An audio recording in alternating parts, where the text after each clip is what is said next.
Welcome to CML Infotech. Today we are talking about routing from CCNA. Just a recap from the yesterday's session. Yesterday we were discussed about one network connecting to another network. We explained about layer 3 switch, then the introductory about router, how a router look wise, and what component the router must have, and what is the minimum requirement to develop the routing area. We'll continue from the same session. Let's say a quick recap. In the real scenario, you will have edge computer connected to a switch. Generally, an edge devices which will be connected to a switch called access switch. Access switch. The edge device may be laptop, desktop, camera, access control system, building management system. It could be anything. So those edge devices will connect it to a switch called access switch. And generally, the area where the access switch located, we called as IDF. The way in any organization or company might have more than one IDF. Let's say I have 5-floor building, ground, first, second, third, fourth. So every floor should have edge devices connected to that respective floor switch. We can call this as ground floor IDF. Example. Then we have again one more switch connected to edge devices, which will be located to, let's say, IDF first floor. The way every floor will have IDF. IDF means nothing but a room where your switches will be connected. And in every IDF, they must have rack. R-A-C-K, rack. And within the rack, we have a switches. So here also, you should have a rack.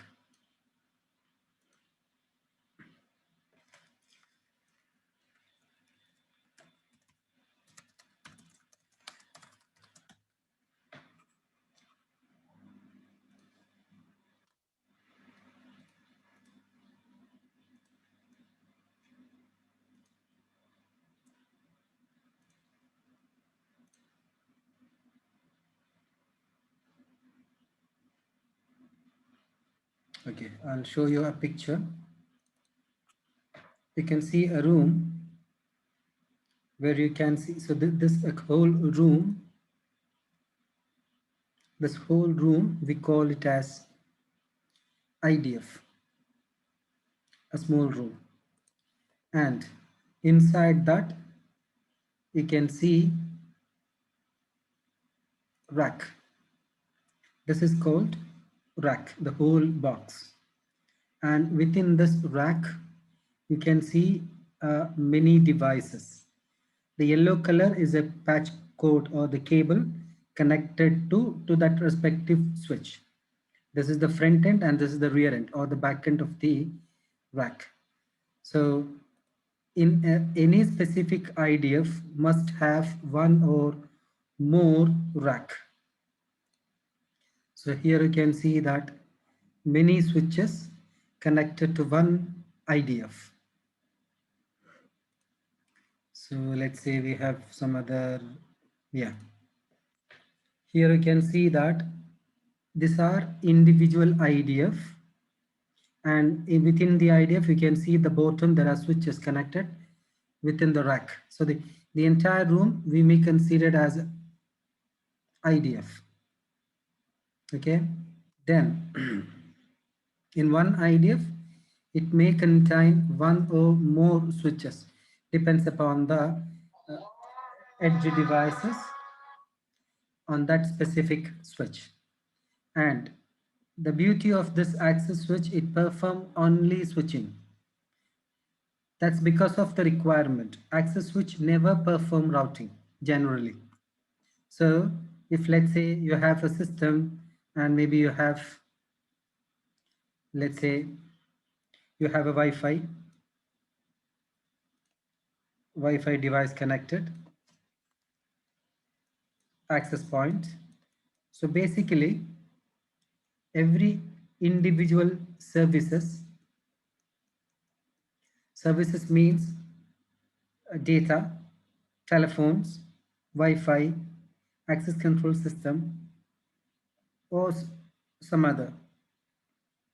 Each services required each individual network.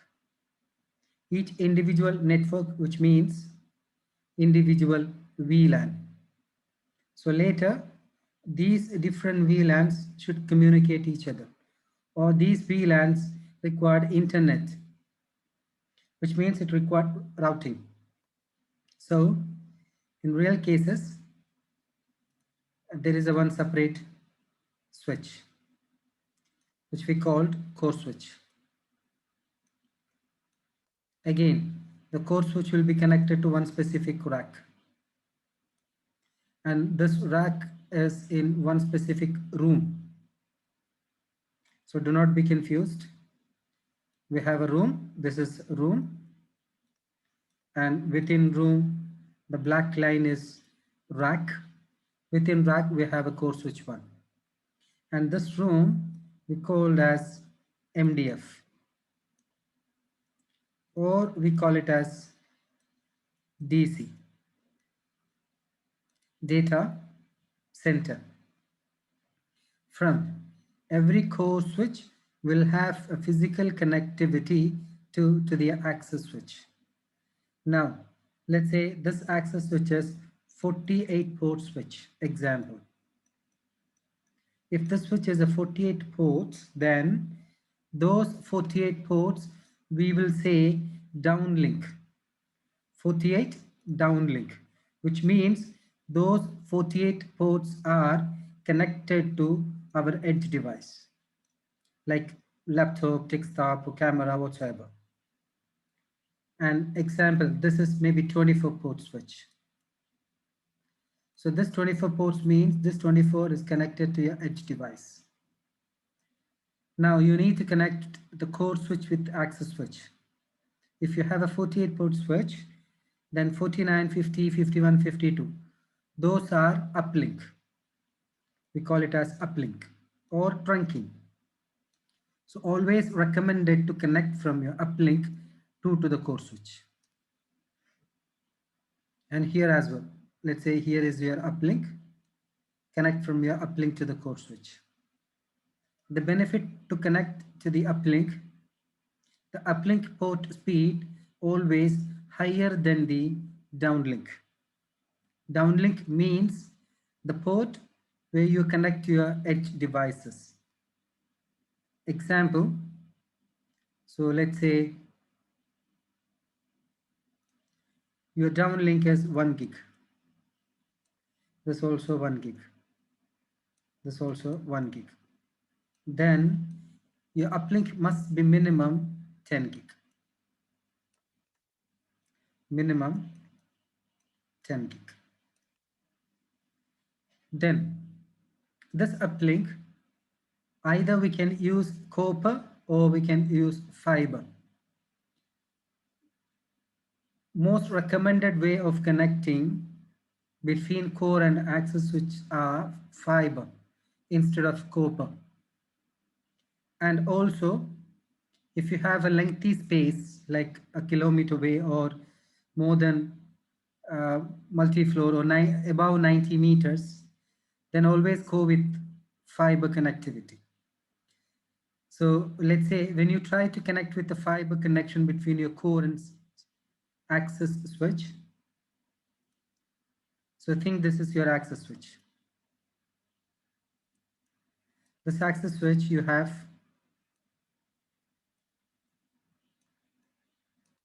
this is your downlink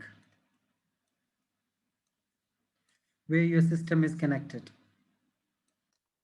and you have uplink, and think that here is your core switch 1.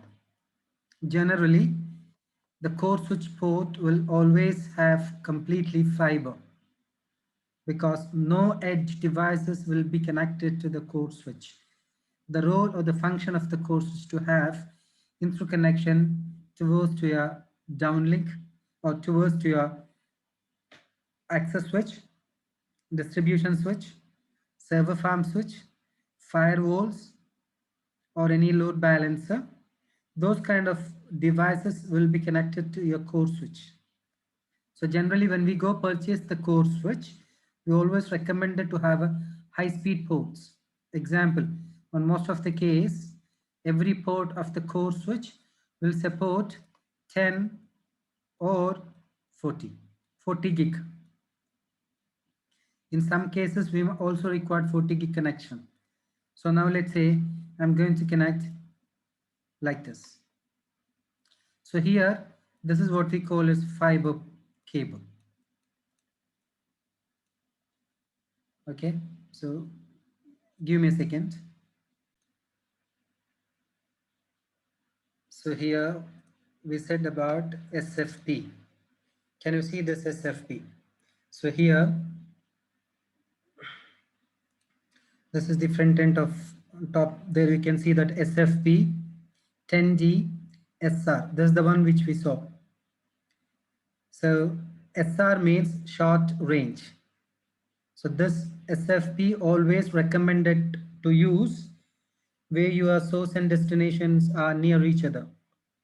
There's another one, SFP LR. So let's say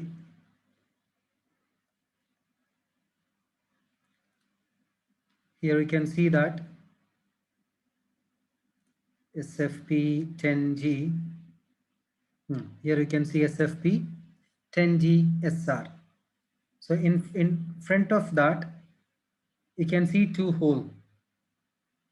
There you will be connect your fiber patch code. So let's say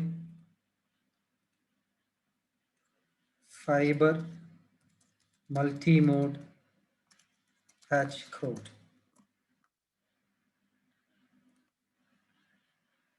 This is the connecting method.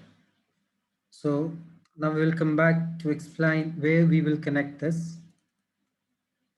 So let's say here it's a blank space. You need to put the SFP here. So once you add the SFP here and here, then you need to connect the patch code. So when you put an SFP, you have a two choice. Either you can put SR or you can put LR. SR short range, LR long range. If your source and destinations are quite far, example, your core switch in building 1 and core switch or your access switch belongs to your building 2, or they are in the same campus but somewhere within it, having some distance. In that case, always try to go with LR, long range. Maybe you are in a single room, single rack, both the switches are up and down. Like in one rack, this is your first switch and this is your second switch. You just need to connect between them. Then you go for SR, short range. Or you are within the room and you have a multiple rack. Let's say rack 1 and rack 2. And here is your one switch and here is another switch. You need to connect each other. So it depends upon what design that you have. But as a summary, when you connect your core switch or any two switches in between, when you try to connect, if they are not on the same room or on the same rack or somewhere near each other, then always try to go for LR. If not near each other, if they are within the room or within the rack, then always try to go for SR. Now let's say if you are planning for SR, then you can use multi-mode cable, multi-mode patch code.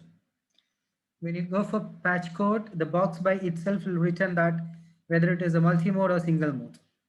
If it's a long range, go for single mode. So we can look into the cable, multi-mode fiber cable.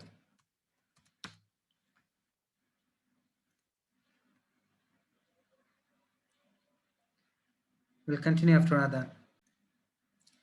So keep in mind, when you add SFP, SFP is mandatory when you have a fiber connection, and always recommended to go with the fiber connection to connect between device to device, not like your edge devices. In some cases, we also recommended to go for fiber for your edge devices. We'll discuss that in later. So let's say now you have a switch, you have a system connected on it, and you have another site with a system connected to a switch. Maybe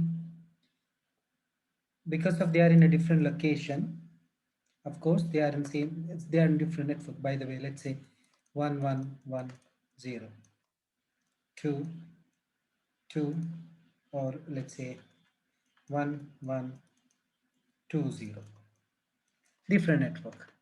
Now you wanted to connect each other for routing or to send traffic between different networks. Either you need a layer 3 switch,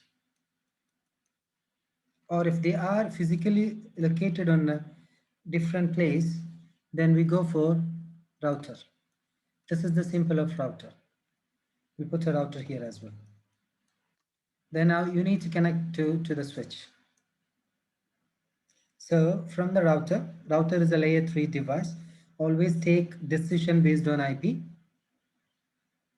The router which connected to a switch called as a LAN, local area network. So this must be fast Ethernet or Giga Ethernet ports. And between these two routers, we can go for, there are choices. We can go for serial interface or you can go for fast Ethernet interface. Depends on what technology that we adopt from the ISP. Because when you have a multi-location, you cannot pull the cable. Of course, you can if you are within the limited place, like within the campus or within the building or between a building, where you can reach your cable like 1 kilo, 2 kilometer, 5, 10 kilometer like this.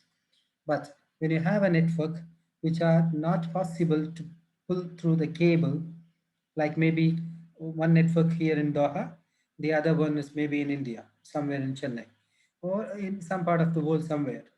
So then you always need to go with wide area connection. For our study purpose, we don't have wide area network for a time being. Therefore, we always recommended to connect for practice purpose straight away from R1 to R2. Like R1 means router 1.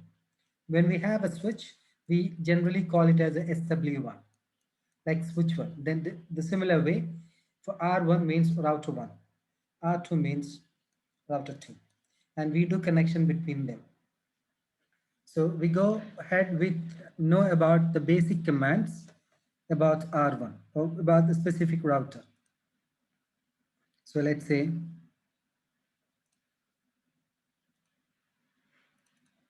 so here on the bottom that you can see that many models of switch routers. So example, I'm going to use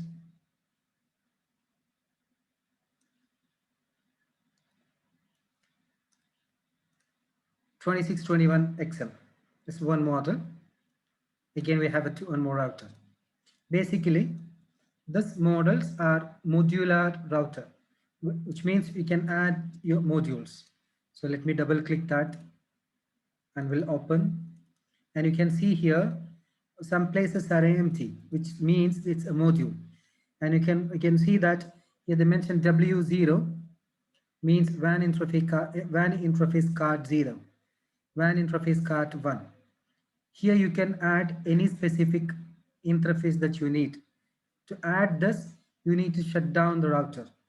So here is a button for you to shut down. Shut down. Then you can see WIC1T, WAN interface card, WIC 1T. This means serial interface. Just drag it. Just drag it. So we added two interfaces. Go to CLI, but it says that must be powered on. So turn on it. Go to CLI. So it started to boot. In the meanwhile, we can turn on the second router. Second router. Then turned off. Add WIC1T.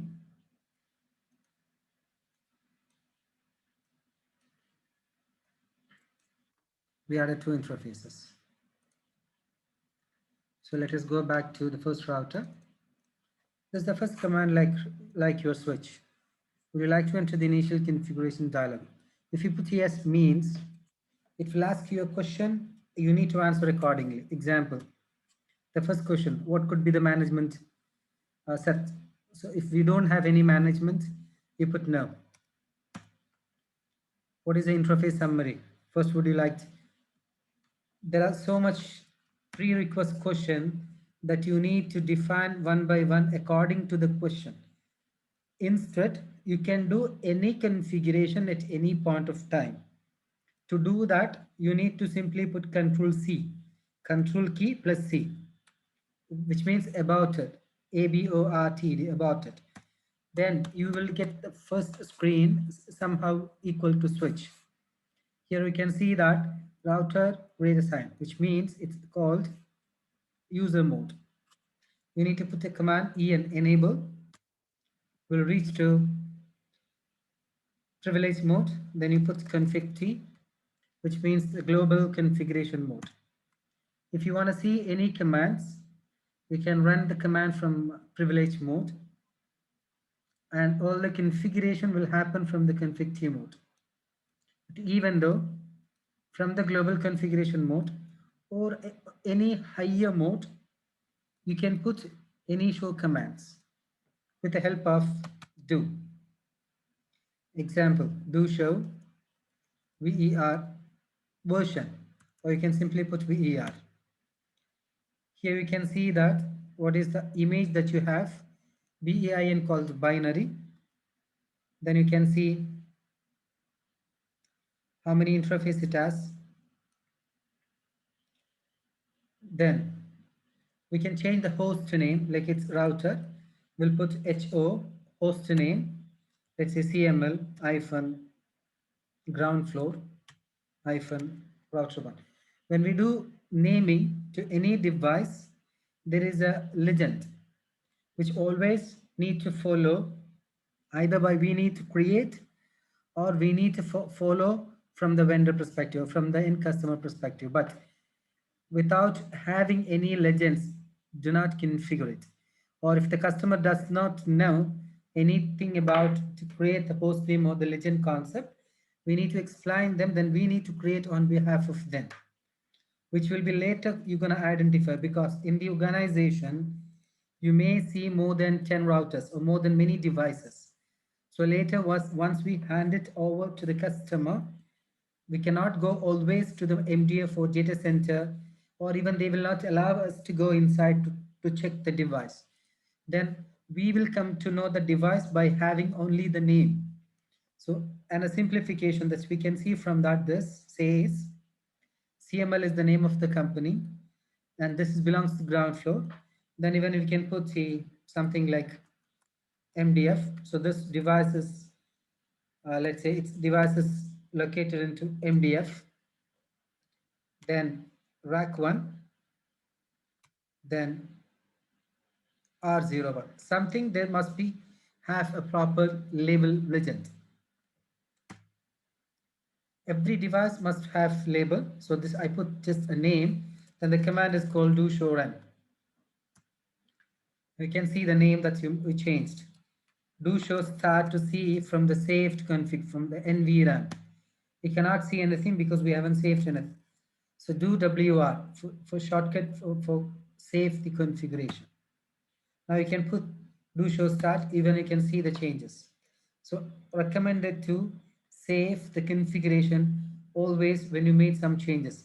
Otherwise, when the device restarted or any power fluctuation, and when the device restarted, we may not be at the site, or it's not mandatory that we have to be there at the site. So if something has happened, then we need to run there to do a configuration again. So always recommended to save the configuration once you've done any changes. Then also take the backup of the configuration, then put the date and time and the year. That's because that will make you sense that when it will be saved. If something has happened, the device is not booting or boot up but not having any configuration backup, then they will come back to us who configured to ask you that let us know the latest configuration backup. So we need to know when we save the final configuration. So that's the reason always recommended to go with the configuration backup. Okay, so we'll wind up today. We'll continue the session day after tomorrow, having the first lab of routing, like assigning an IP address to a router. Then the first routing from the routing concept called static routing. We will learn how to perform static routing and what is exactly static routing mean by. Okay, so so if you have any concern, just let me know so that we can have a quick review on a specific topic. I highly recommended you to do a previous lab, like a switching and other kind of whichever the lab that you have, kindly go through it. Okay. Thank you and have a great day from CML Infotech. Have a good day. Bye.